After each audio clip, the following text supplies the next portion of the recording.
Thanks for dropping along tonight, where Valerie Lawson makes a welcome return to the Sydney Institute. This is the third occasion on which she's spoken for us. As you know, Valerie Lawson is a journalist and author who was with Fairfax for around 3 decades, but her books are on Connie's Sweetheart, then The Ellen's Affair, for which she spoke for us, Mary Poppins, she wrote, the biography of Pamela Travers, and now, for which Ms. Lawson also spoke to us, and now Dancing Under the Southern Skies, A History of Ballet in Australia, which has recently come out. So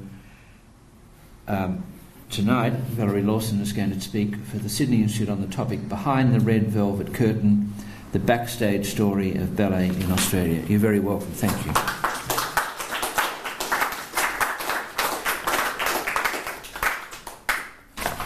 Hello everybody, it's good to see you all here.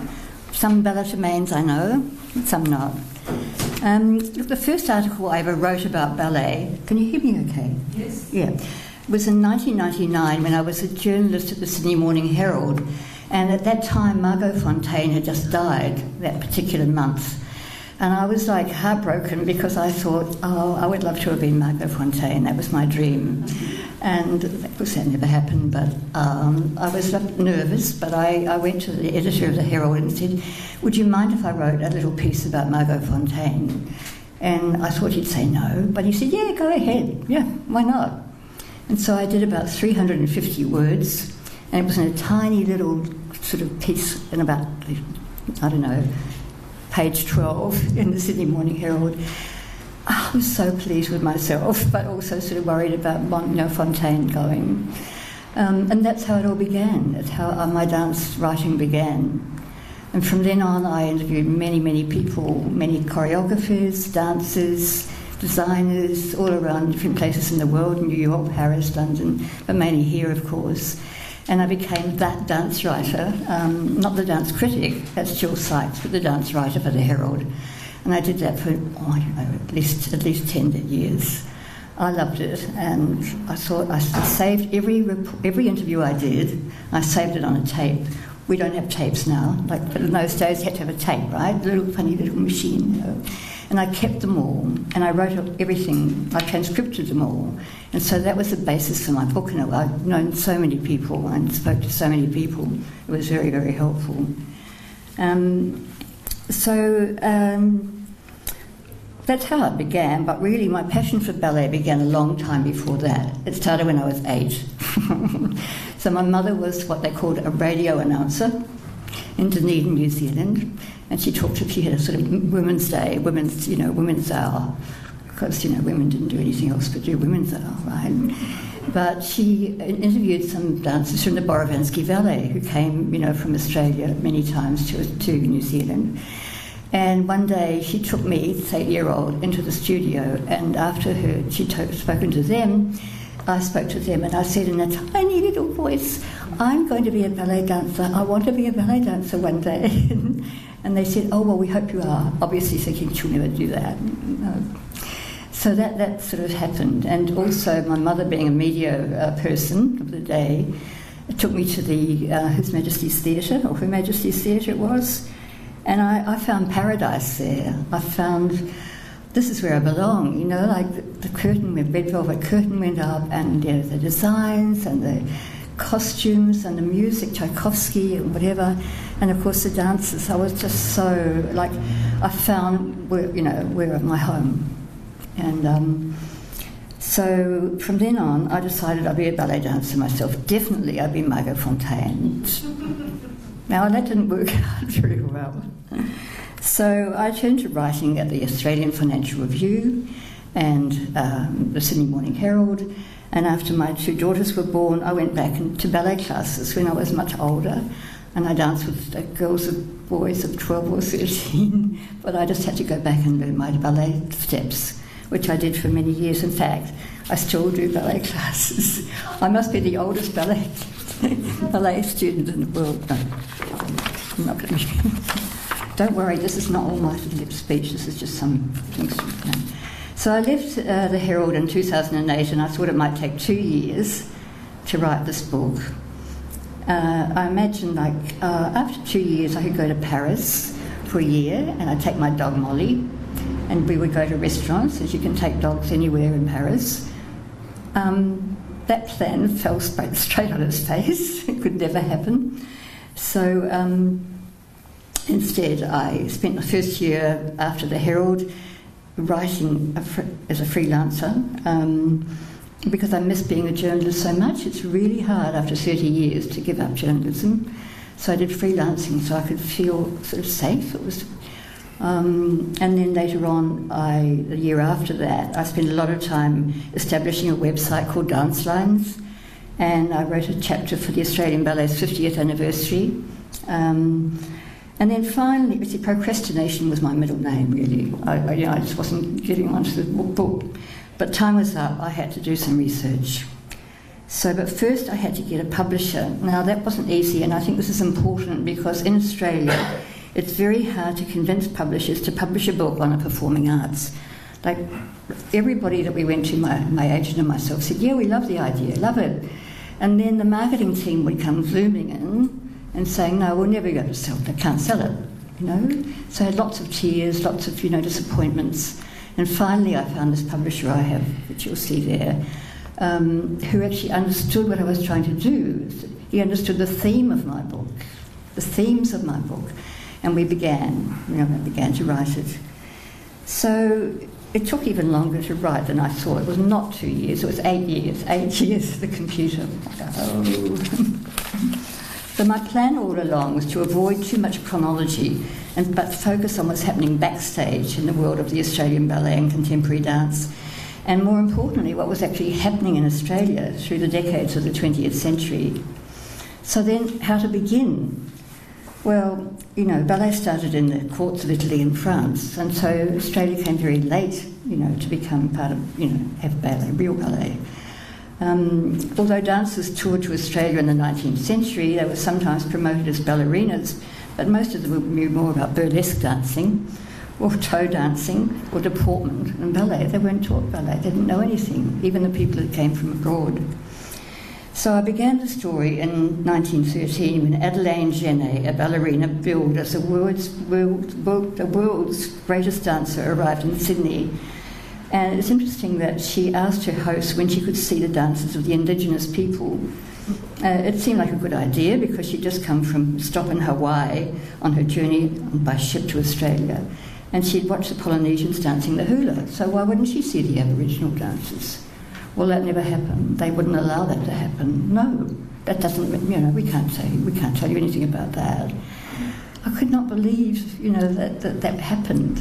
But anyway, her question, can I see the Aboriginal dancers, remained unanswered. And her biographer, Genet's biographer, described her disappointment when he wrote, it was one of the few regrets of an otherwise perfect visit that she never witnessed a corroboree. Well, it's 1913, that's how we were in those days. So Genet's tour was followed by 2 visits by the very famous Anna Pavlova, first in 1926 and 1929. Her manager was her partner, not her husband, and he pushed her to travel around the world non-stop to earn more and more money for him and for her. People adored her, and what they most liked was the Dying Swan solo, which you probably know about, you've probably seen it. People loved it. She did it everywhere, but she got more and more tired, more and more upset. She was really, really, really stressed. The Australian media wrote ridiculous articles about her charming glow, her poetic movement of enchanting grace, and glowing womanhood. They didn't have what they were talking about. So her team of dancers, many of them Australian, many of them English, including one man, asked also to see Aboriginal dance, but he was told that couldn't happen. No, I'm not going to let you have to do that. Instead, they gave him a boomerang. When Pavlova returned in 1929, she danced and travelled with her team right down the coast of Queensland because the British theatre that they thought they would first be in was undergoing renovations. Their travel was really, really difficult because they get on a train, do a show in one small town, And then after the show, they get back on the train, sleep in the train, and go to the next little town, and then do it again, and then get back on the train. I mean, this was hell, you know. They had to sleep in the train, which was just slow, until they got to Brisbane. And soon after she left Australia for that tour, Pavlova was diagnosed with pleurisy. And at the time, she was in a hotel in The Hague, and she was going to dance there. And it's said that just after midnight on the 23rd of January 1931, she said to her maid, Marguerite, get my swan costume ready. And then she died. I can't. Every time I say that, I start crying. And whether she said that or not, I don't know, but what an amazing quote. So many dancers followed Pavlova as they sailed from London. They were also adored, but they also suffered, other problems. Olga Spasitseva came. She was Russian, but she danced in Paris and London. And one night when she was dancing in Sydney, she went into a panic attack. She blanked out. She couldn't stop dancing. She just stopped dancing, and her partner tried to keep her moving, but she had to leave the stage. She had to leave Australia, and then she went to France and then New York, where she was taken into a hospital. Then an asylum, where she was taken to a psychiatric wing of the Bellevue Hospital, and then to the Hudson River Asylum for the Insane. What a terrible title that is. Until she was taken to a rest home for Russians in New York, and she died there in 1991, aged 96. She was probably one of the best ballet dancers the world has ever seen. And if she'd had the medication that we have now, that wouldn't have happened. She was just probably bipolar or something like that. Instead, she was shuffled into asylums. So my chapter on that is quite long, because I think because of that awful problem she had, in Sydney, where she just fell over, she just stopped. That was really, really part of Australian ballet history that hasn't really properly been told. So after that, the Ballet Russe came. Now, the Ballet Russe was a fake name, it wasn't real. Ballet Russe wasn't from Russia. There were groups of dancers collected in London and sent out by ship from 1936 to 1940. And that really brought ballet in Australia to a higher level, because the audiences, they became friends with the dancers. They took them to picnics, they took them to parties. They gave them presents, they fell in love. And also the dancers were very involved with Australian writers, Australian artists. And so that made a big change to ballet in Australia.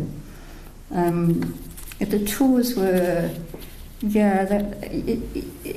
it was very difficult. It was run, the person who called himself the impresario was called Colonel de Basil, which is quite a fake name in itself. And the tours were managed by the directors of J.C. Williamson's theatrical agency. But this was a time when many of those dancers couldn't return to Europe at all, because Hitler had overtaken, the countries that they were born in, like the Czechoslovakia. And so, just a note on what it was like for the dancers.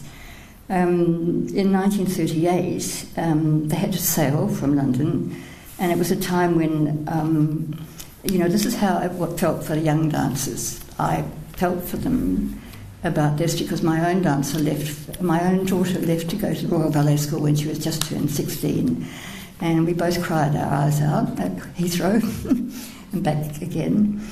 And so at that time, these young women, were really upset, really hurt.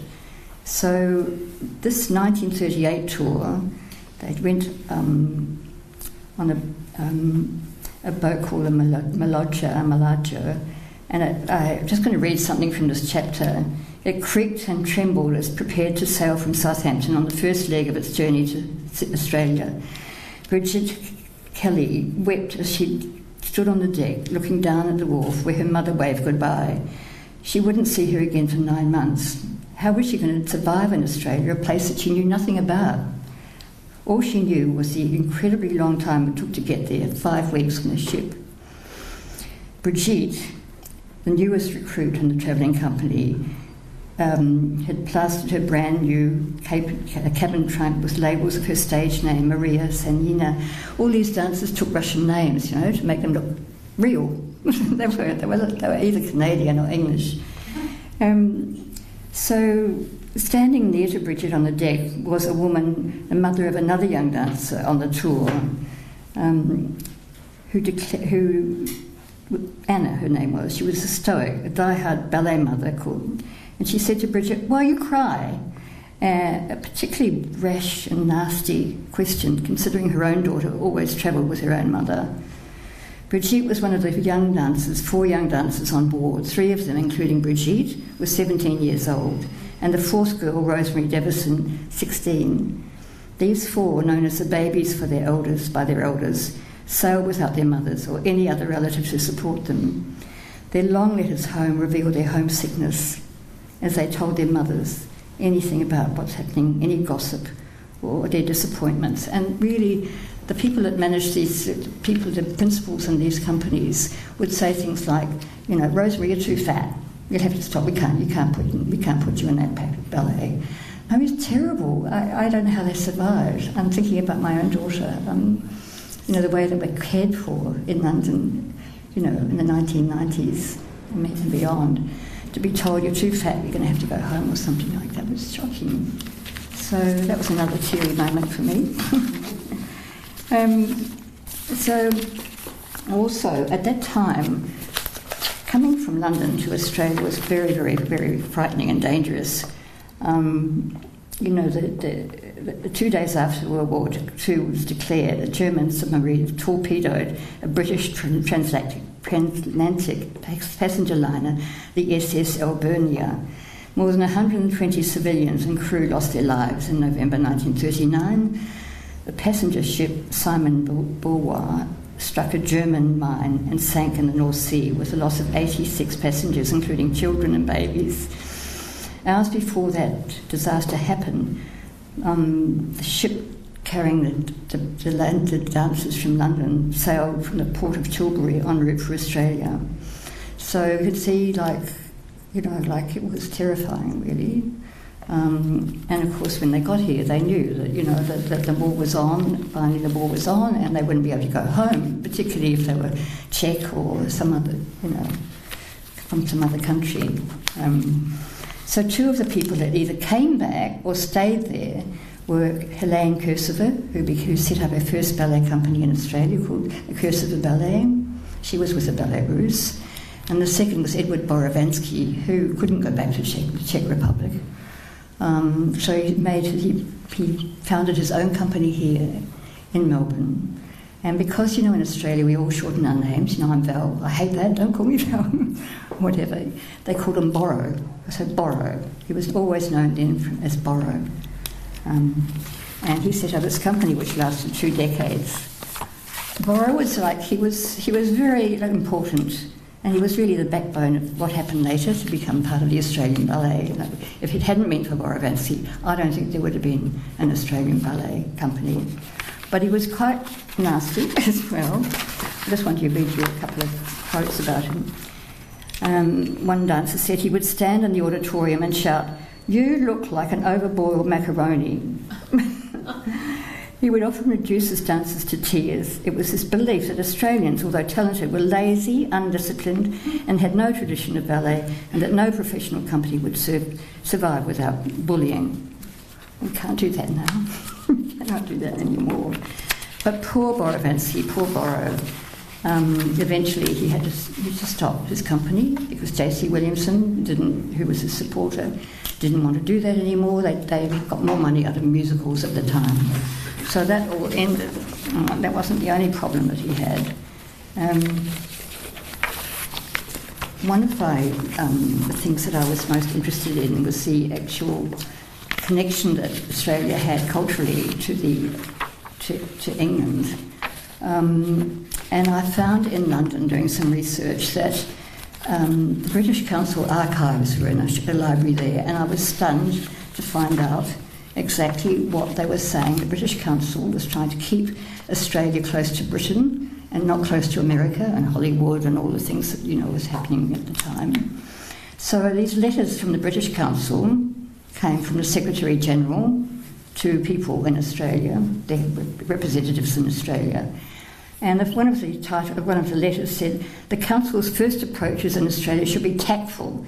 Any suggestion that the Council regarded Australia as somewhat uneducated nephew in need of enlightenment would naturally be unfortunate.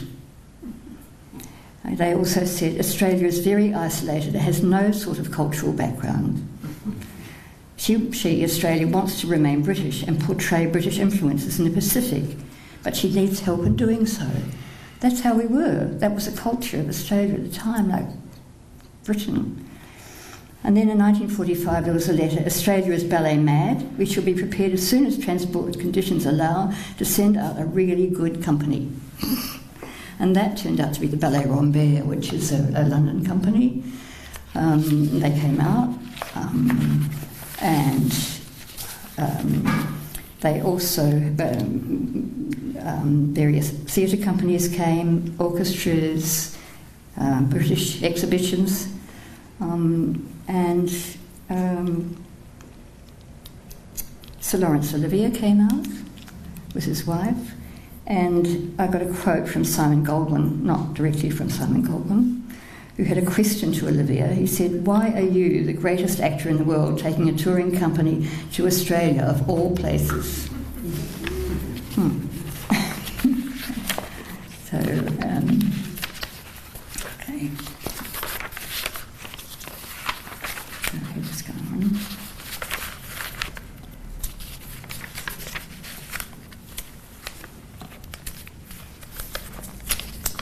So that was the end of Borovansky, right? So he died in 1959. He tried so hard. In the beginning when I was writing about him, I thought, Borrow, But now I think, he was a hero. I was really upset for what happened to him. And he died so young as well. So at the time, a group of former English dancers thought, well, we need to get a new company, and it needs to be a British company. So the British thing didn't stop at that time. And they sorted out various ways of getting a British dancer or British choreographer to come to Australia and set up and take over the Borovansky Ballet just for a couple of years, just after Borrow died. And that was Piggy Van Praagh, who was a Londoner. She was a very, very talented dancer and a really, really good teacher. But the way she began to be the foundation dancer, the foundation director of the Australian Ballet was really through politics. So the politics came into the ballet at that time.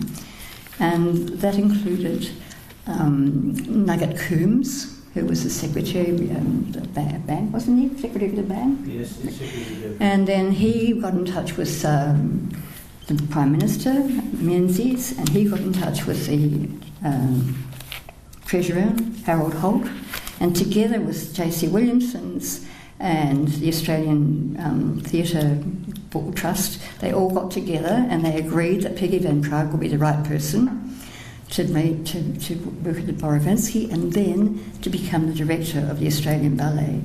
And the Australian dancers, many of them were in the first company. They were mainly from Borovansky, and they were Aussies.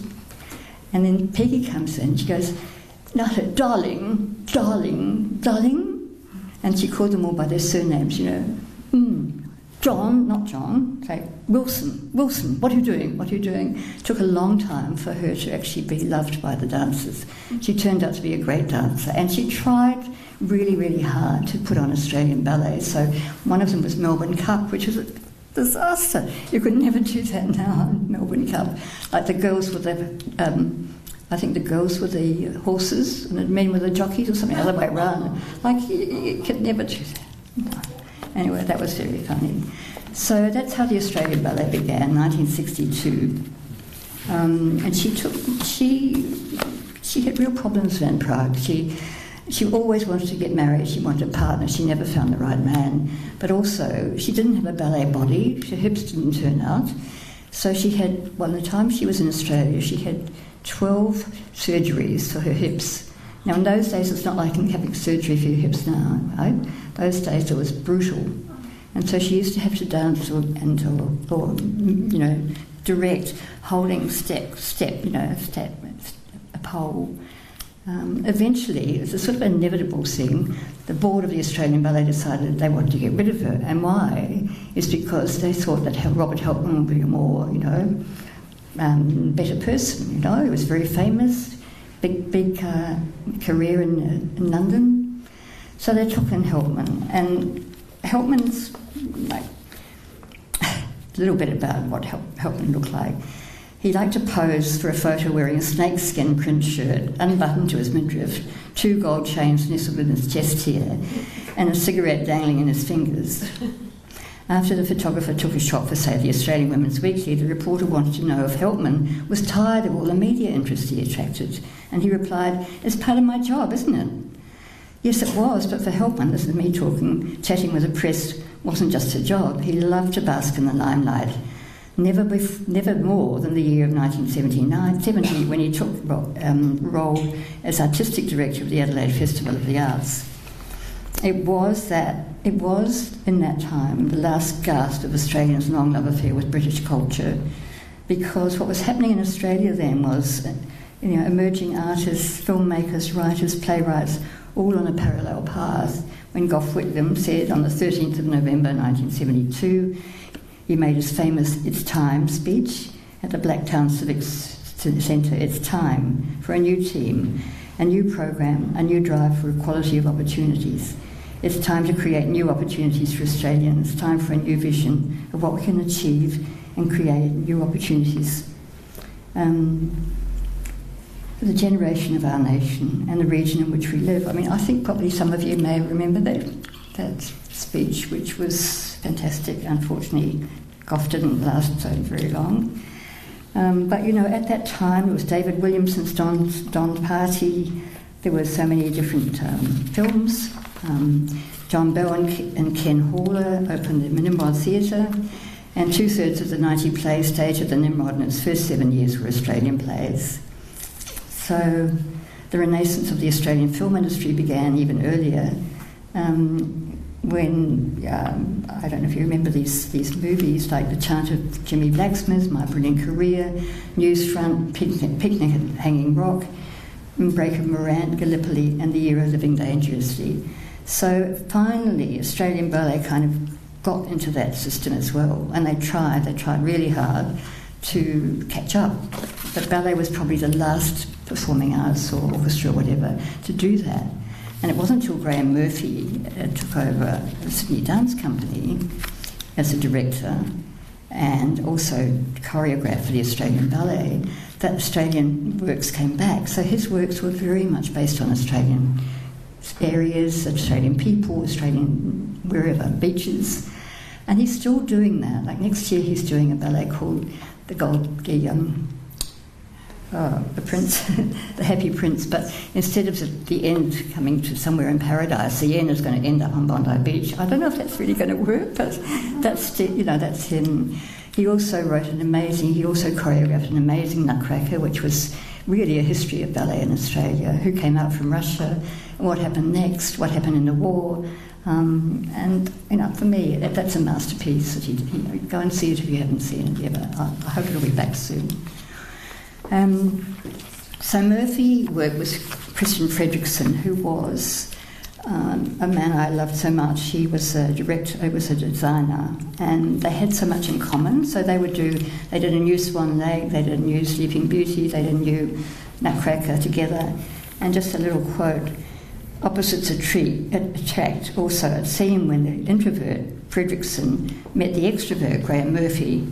Fredrickson described himself as a hermit, but only a semi-hermit, as he often left his King's Cross home. He had to be, because the theatre world is a collaborative business. And Fredrickson liked the company of others, although his anguished facial experience sometimes said otherwise. Murphy told me that Fredrickson was always full of angst. Fredrickson, meanwhile, told me Murphy was an imp, not a nice pixie, an imp. He's a puck. I marvel at his energy. Graham has heart, an enormous amount of romanticism and passion. So that's how that collaboration works so brilliantly until finally Fredrickson died when he was quite young. But Graham's still going, like he's going strong. Even though he was ill last year, he's really well. So I think I didn't really know how to finish my book. You know, like how do you finish a book? It's an ongoing thing. You know, it's an ongoing story of ballet in Australia. If I'd known that David McAllister was about to retire as artistic director, he didn't tell me at the time. I didn't do that. I would have done that. And David's a really very strong director. He's been there 20 years. And we're all hoping that there's going to be another great director. We don't know who it is.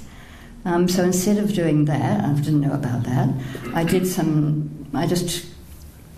wrote some little snippets of different things that I've been at, when I've been in Paris, when I've been in New York, and when the final person I interviewed was Stephen Page, who was the director for many years and still is. It was a Bangarra dance company.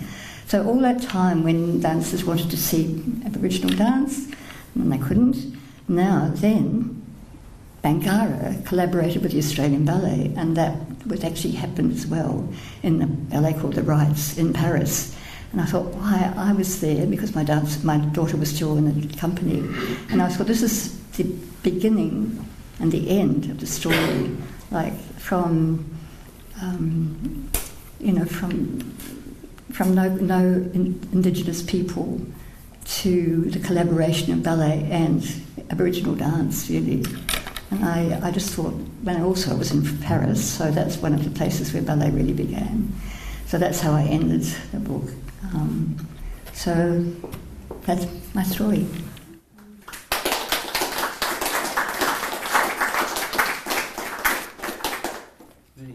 Many thanks to Valerie Lawson. As I said, we've got copies of the book, and I'm sure the author will be happy to sign them. Dancing Under the Southern Skies, A History of Ballet in Australia, which has just come out this year. So thanks for a comprehensive and lively presentation. So if you just come back up here. As I was listening to you, and then I remembered when I looked at your book earlier, I just wonder about the argument that Australia was a kind of cultural wasteland until the early 1970s, because on my calculation, 3/4 of your book occurs before 1970. So something must have been happening. So, and as you know, the Australian ballet starts in I think you said the late 60s. The early 60s, 62, right? So, to what extent was the development of the 70s just further development? Because obviously a lot was happening from your own research in the early years, particularly into the 20th century. Well, before the Australian Ballet began, there was a ballet company in Perth, West Australian Ballet. There was also a ballet company in Brisbane. So, we weren't alone with the Australian Ballet. That was just the first national company we had. There was also very good teachers at that time, like from the 50s through the 70s, where they were members of the Royal Academy of Dance, and they taught very well. They got dancers to be so good that they could go, but then they had to go back to London to get a job, mostly, So there was good ballet in Australia. It just wasn't really, out there front and centre. You mentioned you were in the library, I think it was, for the British Council, in the archives, and you talked about this letter where they said in 1945 that Australia was ballet mad. Yeah. What evidence did they have of that? Can I just ask you a follow-up too? I didn't realise, forgive my ignorance about Hague and Anna Pavlova. What the heck was she doing in Hague? The Hague. Oh, sorry. She was on tour, yeah. Are you playing? Yeah, no, The Hague. Den Haag. Yeah. Okay. Yeah. Well, what was the first question? Sorry. The evidence that Australia. They had the evidence because British Council had representatives in Sydney and Melbourne, and so they knew all about the ballet roots and how Australian people were so intrigued by that. and Borovinsky. That's how they knew. So that's why we were ballet mad. But they wanted to put something from Britain, you know, which would be better because, you know, the Borovinsky ballet was quite, you know, not good in their respect, in their what they saw. We'll go here.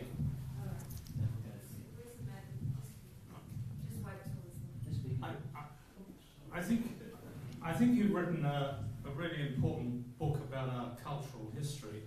My question is about the Ballet Russe, and you mentioned the British Council reaction.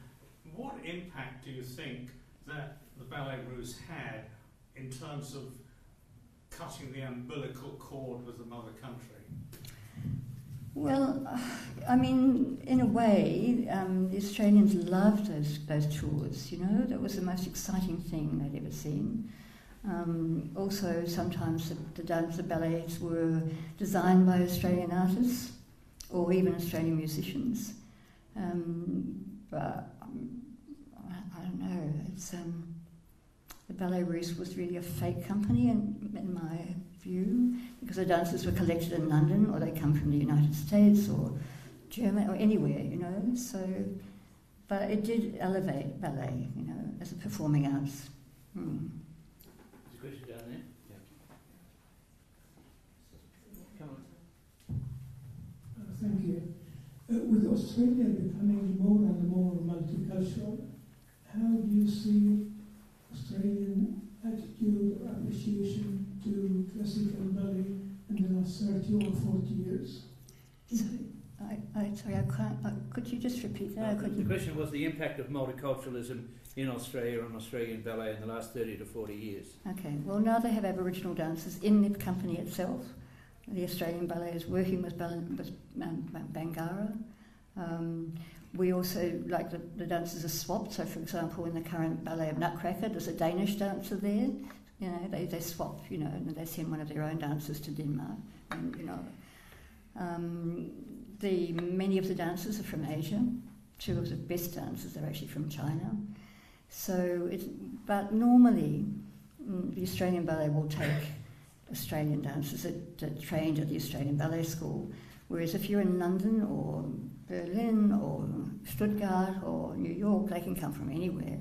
It's a global world now. You don't have to just say, oh, we only take them. And I think that should be lifted a little bit. But it's hard to get a visa to be a dancer in Australia, so I tend to take the school graduates. While we're on that theme, you mentioned Mao's Last Dancer in your book. Yeah. So you might tell us a bit about how he fits in? Well, he was a principal dancer at the Houston Ballet, and you may have seen a film about that. And then he came into the Australian Ballet. He's a brilliant dancer.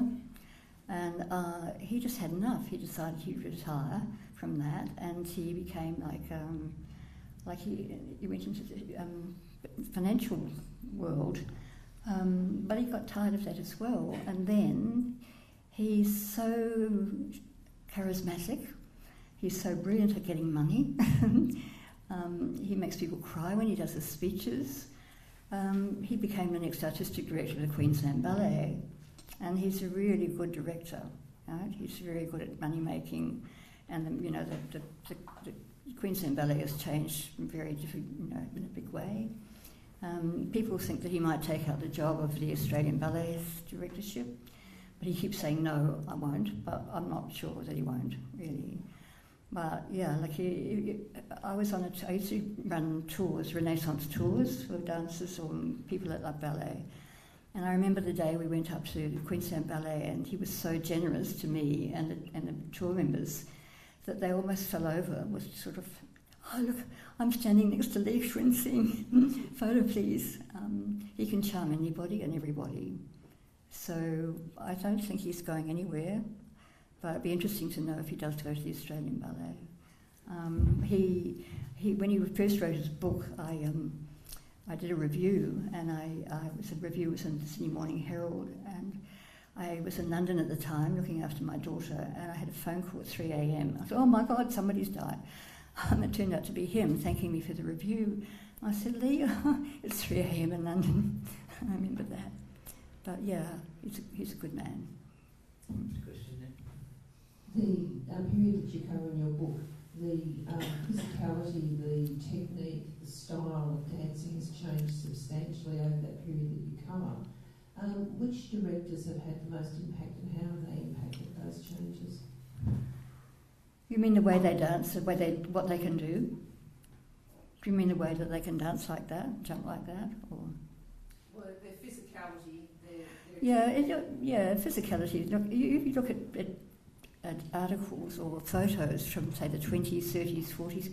They don't have dances, ballets that we see now. George Balanchine changed all that because the dancers had to be really thin, quite tall, and similar to one another. And so in every decade, a dancer told me, every decade it goes up and up and up, not just literally, but you have to be better and better and better, which is really hard, especially for women and men that don't have that body.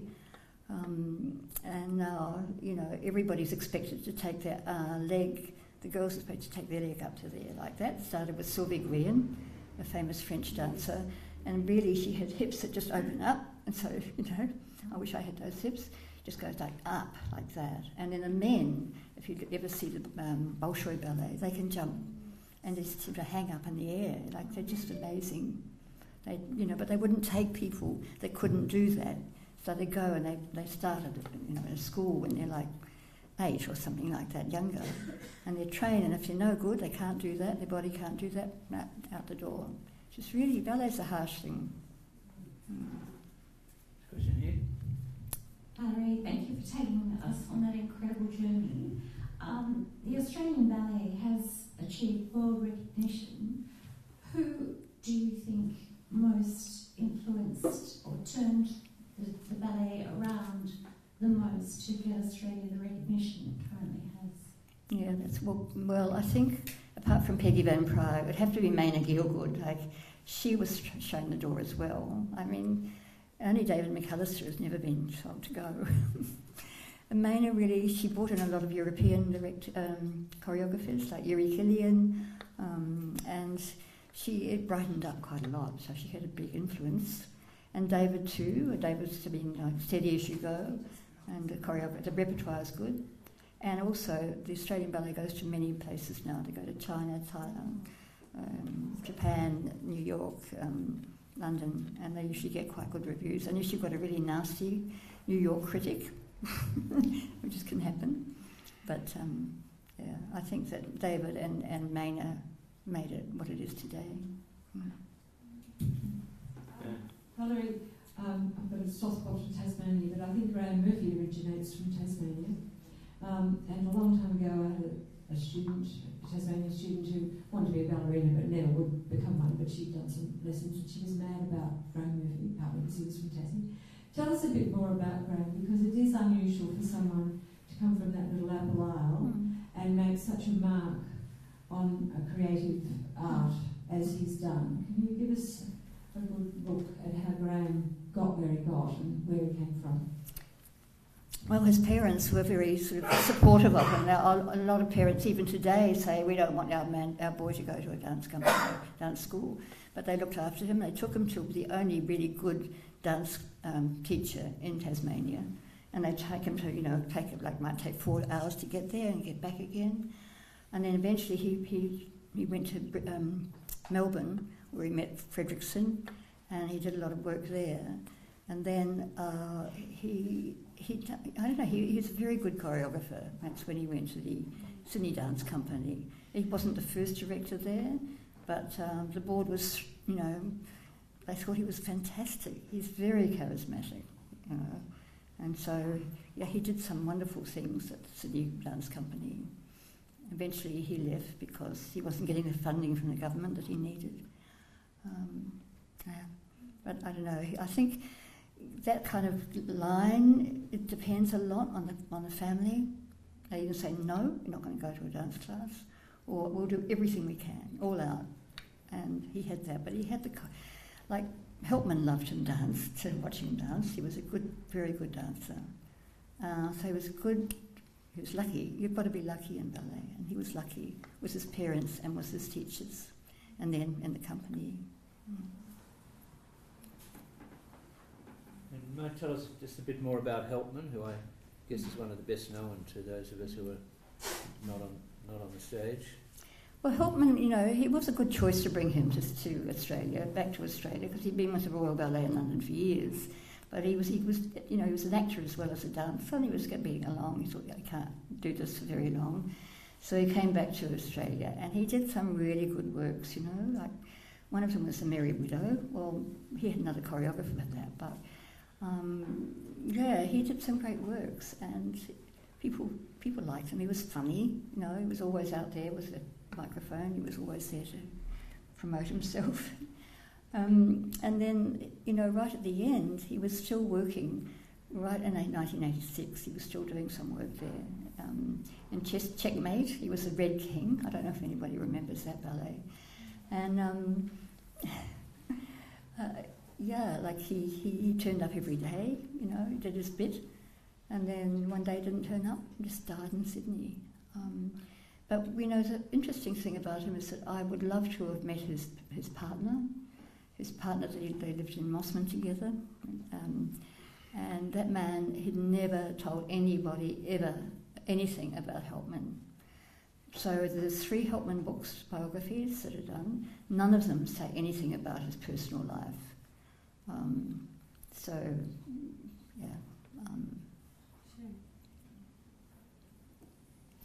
we're getting close to the end. Have I missed anyone?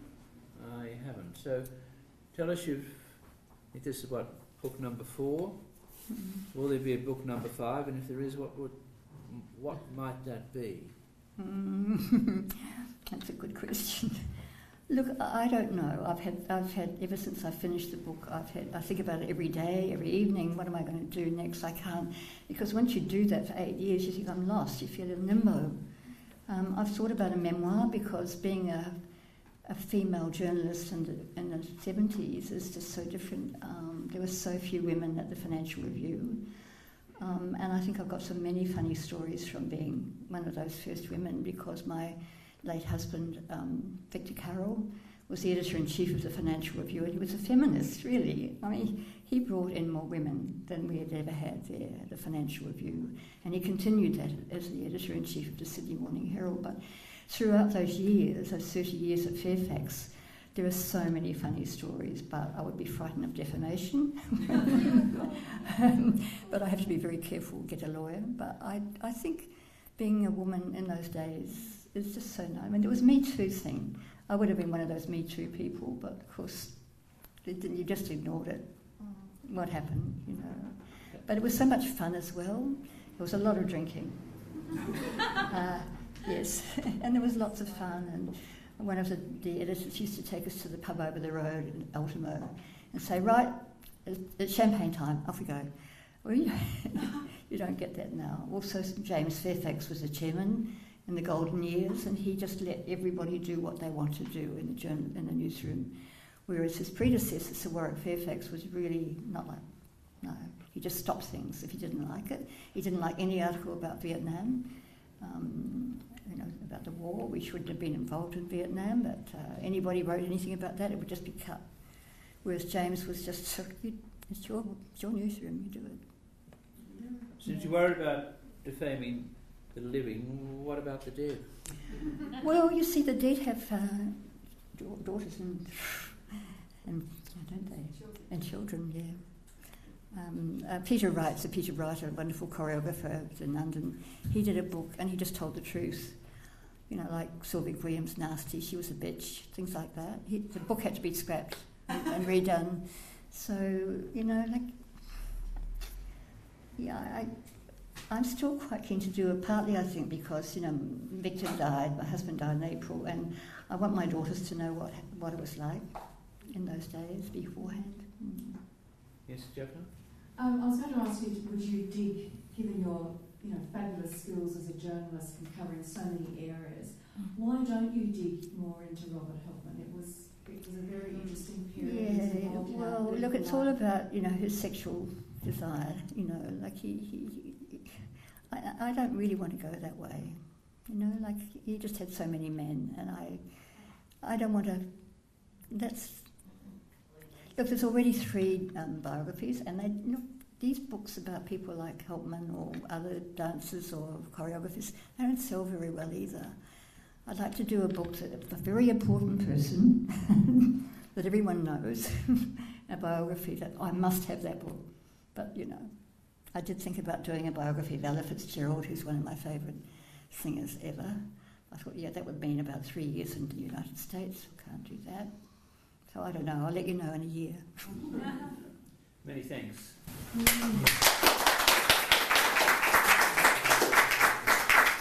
And when you do, you must come back here again. So, but for tonight, congratulations on Dancing Under the Southern Skies, the history of ballet in Australia. I'm sure the author would be happy to sign that book. And for tonight, many thanks for a lively presentation.